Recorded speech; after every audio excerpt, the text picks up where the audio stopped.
Magandang gabi mga masters, bali ngayon po ay 4 na videos po ang ma-upload ko po sa aking YouTube channel. Tama nga mga masters, 4 na videos nga po. Yon, what's up mga masters? Nandito na naman tayo sa panibagong araw, panibagong kabanata na naman ang pagsasama-samahan natin ngayon guys.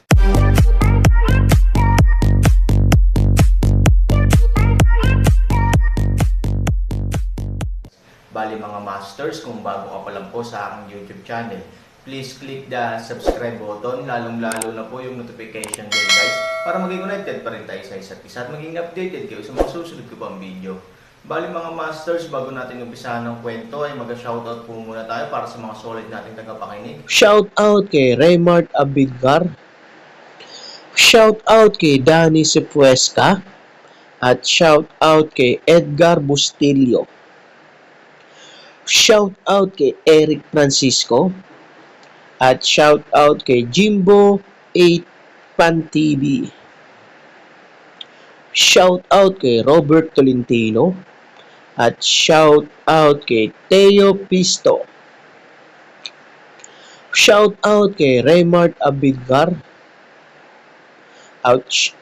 At shoutout kay Manuel Hernandez. Yun na nga mga masters, no? Bali hindi na ito patagalin. In 3, 2, 1, let's go! Kabanata 2,906 hanggang 2,910. Aaron. Matapos iwanan ang tatlong salitang ito, direktang naglakad si Aaron sa looban ni Mo. Nang makita ito, mabilis na sinundan ni Yang Wanlin ang Aaron. At ang security captain, ay may gulat na mga mata na nakatingin sa Aaron sa kaliwang likod. Sa panahong ito, ang pinakasikat na tao sa Yanjing ay malamang na Aaron. Dahil itinulak sa tuktok ng mainit na talakayan ng pamilya Yang, at pagkapanalo sa pamilya Wang sa Wuji Summit, ang mga bagay na ito ay naging pinakakapansin-pansing isyu sa Yanjing kamakailan. Ang ilang mga tao ay nagdududa pa rin na ang Aaron ay over-touted. Hindi sila naniniwala na totoo ang mga chismis na ito. Ang security captain ay isa sa mga taong patuloy na nagdududa. Ngunit pagkatapos niyang talagang maramdaman ang lakas ni Aaron, sa wakas ay naunawaan niya na ang mga salitang iyon ay hindi mali. Kahit na ang lakas ng Aaron ay higit pa sa mga alingaw-ngaw. Pagkatapos ng lahat, madali silang hinarap ng Aaron, at walang pagkakataong lumaban. Captain, masyadong mabangis ang batang ito. Ang isa sa kanyang mga tauhan ay lumipat sa pinuno ng security team na puno ng sakit ang mukha, nagngangalit ang kanyang mga ngipin. Ang kapitan ng seguridad ay nagpakita ng isang mapait na ngiti at sinabing, sino ang nagpaalam sa atin na makilala si Aaron? Hindi siya isang simpleng karakter. Pagpasok sa looban ni Mo, hindi alam ni Han kung nasaan si Chi Donglin dahil hindi siya pamilyar sa lugar. Nang wala na siyang magawa, biglang may narinig siyang boses. Yang Wanlin, bakit ka nandito? Ang tagapagsalita ay si Mo Dafang, na pamilyar kay Yang Wanlin. Nang makita niya si Yang Wanlin, nagulat siya. Huwag kang maging mapagbigay. Long time no see. Nakangiting sabi ni Yang Wanlin. Si Mo Dafang, na may malungkot na mukha, ay nagsabi, ipinapayo ko sa iyo na pumunta ka agad. Ang pamilya mo ngayon ay hindi kung saan ka dapat pumunta.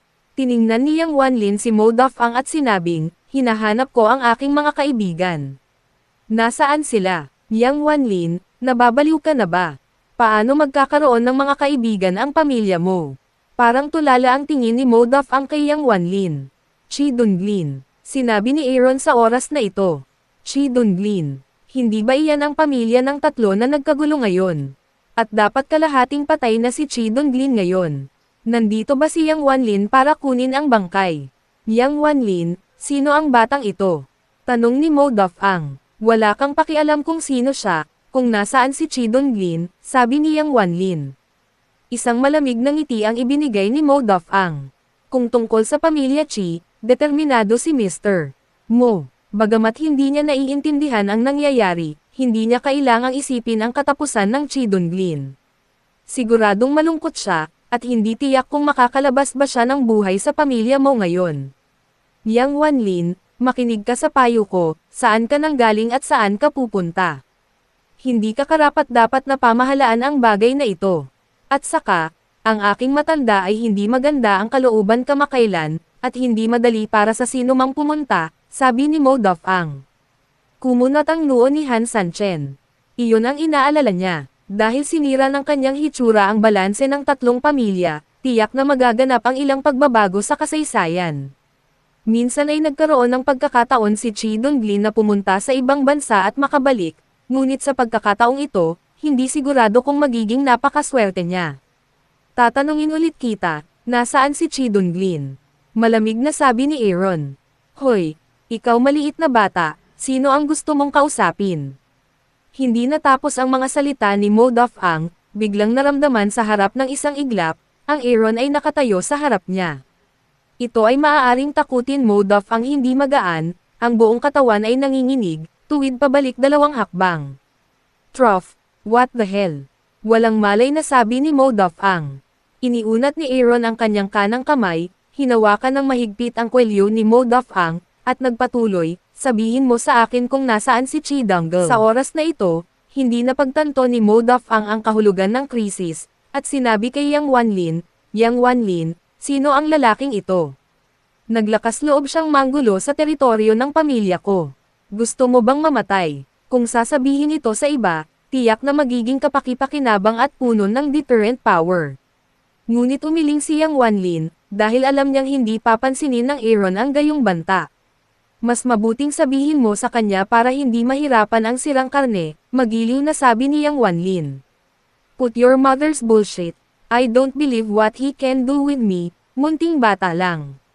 Sabi ni Mo Dofang nang may paghamak, at kasabay nito, inabot niya ang kamay upang patayin si Aaron, hawak ang kanyang kamay. Ngunit sa labas lamang ng kamay, biglang naramdaman ni Mo Dofang na ang kanyang ibabang bahagi ng tiyan ay dumanas ng isang malakas na suntok, at ang matinding sakit ay kumalat sa kanyang buong katawan. Mapait na tumili si Mo Dofang. Hinawakan ni Yang Wanlin ang kanyang noo, bumantong hininga at sinabing, huwag mo akong sisihin sa hindi ko pagpapaalala sa iyo. Hiniling mo ito. Hindi mo ba gustong mamatay sa pamamagitan ng pag-arte na parang toro sa harap ng Aaron? Lahat ng mga profesional na martial arts practitioners ay itinumba na niya. Paano kaya ni Mo Dofang, isang binata na nawalan ng alak at pakikipagtalik, ang pambubugbog ng Aaron? Chi Donglin, nasaan na? Patuloy na nagtanong si Aaron. Pinagpapawisan ang noo ni Mo Dofang. Sa oras na ito, sa wakas ay naiintindihan niya na ang batang nakatayo sa kanyang harapan ay hindi kasing daling pakitunguhan gaya ng kanyang naisip. Sa likod ng bakuran. Sinabi ni Mo Dofang, paano makarating doon? Sundan ang daang ito hanggang sa dulo. Itinapon ni Han Sunny si Mo Dofang at sinundan ang rutang sinabi ni Mo Dofang. Nang dumaan si Yang Wanlin kay Mo Dofang, nagtanong siya ng may maling pag-aalala, paano na? Ayos lang ba? Pinayuhan na kita. Hindi ka lang nakikinig, Nagngangalit si Mo Dofang. Ano ang relasyon sa lalaking ito? Halatang sarcastic ito, Yang Wanlin, huwag kang maging kampante. Ito ang pamilya ko. Sa tingin mo makakaalis ka ng ligtas? Sabi ni Mo Dofang. Nakangiti si Yang Wanlin.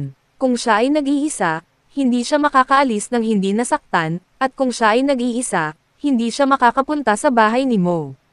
Ngunit ang Aaron at Yang Wanlin ay hindi nag-aalala tungkol sa kanilang sariling kaligtasan sa lahat. Sinasabing maraming mga master sa pamilya Mo ang mga dating mandirigman ng Moye ay lahat ng pinakamataas na klase ngunit paano maihahambing ang kumpiyansa ng Aaron sa Aaron? Natatakot ako na ang buong Yanjing ay hindi makahanap ng isang kalaban para sa Aaron. Ang ideyang ito, sa katunayan, ay napakaliit pa rin ng Aaron, dapat sabihin na ang buong lupa, Aaron ay hindi makahanap ng mga kalaban sa likod bahay pagkatapos ng isang bilog na arko, sa wakas ay nakita ni Aaron ang taong hinahanap niya na si Chi Donglin ay nakahiga sa sakit, halos mamatay ang mga mata ni Chi Hien at ang kanyang mga mata ay puno ng luha gustong umiyak, at pinipilit niyang tiisin ang eksenang ito, Aaron toneladang galit. Parang natapakan ang gulugad sa pangkalahatan. Ang madilim na Aaron ay pumasok sa likod bahay. Sa harap ng hindi inanyayahang panauhin, agad na ipinakita ni Moye ang kanyang kawalang kasiyahan. What's the matter? I'm Mo's family. Hindi ko man lang mapigilan ang isang outsider. Sabi ni Mo sa mga taong nakapaligid sa kanya. Ang kanyang mga nasasakupan ay halatang natakot sa mga salita ni Moye, at mabilis na nagsabi, Moye, ang batang ito ay naglakas loob na pumasok, at ayaw lumabas ngayon. Huwag mong dumihan ang hardin ko. Sabi ni Moye, halatang pumasok si Aaron sa oras na ito, hinayaan si Moye na patayin siya. Tumanggo ang kanyang mga kamay at pumunta si Chao-han. Sa kanyang opinyon, ito ay isang napakasimpleng bagay na makitungo sa isang maliit na batang lalaki. Gayunpaman, nang sundan siya ni Yang Wanlin at lumitaw sa likod ng Aaron, biglang pinigilan ni Mo ang kanyang mga tauhan at kumunat ang noo. Hindi ba ito si Yang Wanlin? Nakapasok siya, kaya itong batang ito. Hindi pumunta si Moye sa preliminary contest ng Wuji Summit. Kung tutuusin, para sa isang malaking tao na tulad niya, kahit na gusto niyang sumali sa saya, kailangan niyang magpakita sa isang krusyal na oras. Kaya hindi pa niya nakikilala si Aaron ngayon. Ngunit sa pamamagitan ng paghatol, alam ni Moye na ang batang ito ay malamang na si Aaron, na nag-iingay sa Yanjing kamakailan. Anong ibig mong sabihin, Yang Wanlin? Tanong ni Mo Yang Wanlin. Sa harap ni Moye, medyo natatakot pa rin si Yang Wanlin. Pagkatapos ng lahat, siya ay isang malaking tao na kapareho ng mga ninuno ni Mo, at ang kanyang karanasan ay mas madilim at mas nakakatakot kaysa sa mga ninuno ni Mo. Ngunit sa yugtong ito, kailangan pa ring magpanggap ni Yang Wanlin na kalmado.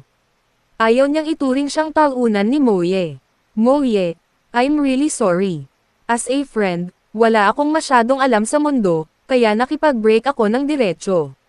Sana mapatawad mo ako, sabi ni Yang Wanlin. Moyeling ng isang ngiti, ang lahat ng direktang sinira sa pinto, sinabi din kung ano ang pagiging sophisticado ng tao. Siya ba, Aaron? Tanong ni Mo. Hindi masama, nakangiting tumanggo si Yang Wanlin. Mukhang hindi mapaglabanan ang reputasyon ng Aaron sa Yanjing. Kahit si Moye kilala siya. Sa murang edad, nagulat ako nang mabalitaan kong nakagawa ako ng magandang performance sa Wuji Summit, pero hindi masyadong adventurous ang Mo family, sabi mo. Sa oras na ito, lumingon si Chi-hien at tumingin sa Aaron.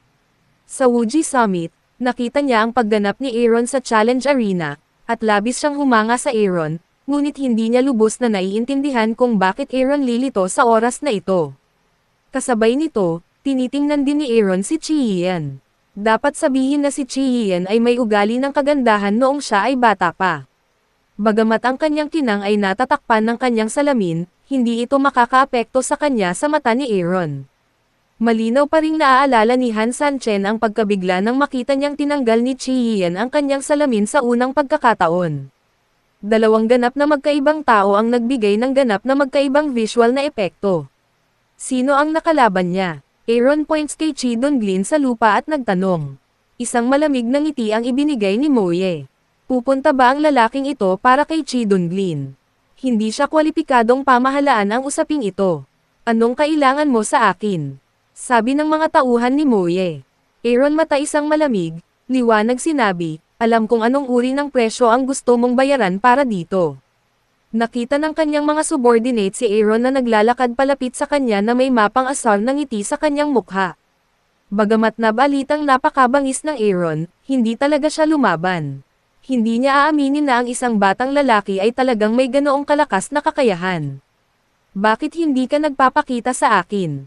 Sabi nung lalaki. Ang Aaron ay tila maluwag na naglalakad, ngunit sa isang kisap mata, nahawakan niya ang kanyang mga kamay. Bang! Sa malakas na ingay, walang nakakakita kung paano kumilos si Aaron, ngunit lumipad pa atras ang lalaki at direktang tumama sa dingding. Hindi mabilang na mga bitek ang ginawa sa harap na dingding, na nagbibigay sa mga tao ng napakalakas na visual na epekto. Bumangon si Death Aaron. Bakas ng pansamantalang gulat ang mga mata ni Moye. Mahigit 10 taon na niya itong kasama. Mas alam niya kaysa kanino man na kayang labanan siya ng buong Yanjing nang hindi hihigit sa 2 kamay. Ngunit ngayon, siya ay hinarap ni Han Sanya, at ang kanyang walang buhay na hitsura ay tila patay na. Ang batang ito, siya ay napakabagsik at malakas na. Ang mga paa ni Yang Wanlin ay hindi niya inakala na si Han Sanchen ay maglalakas loob na mamatay sa pamilya ni Mo, at siya pa rin ang pinagkakatiwalaan ni Mo.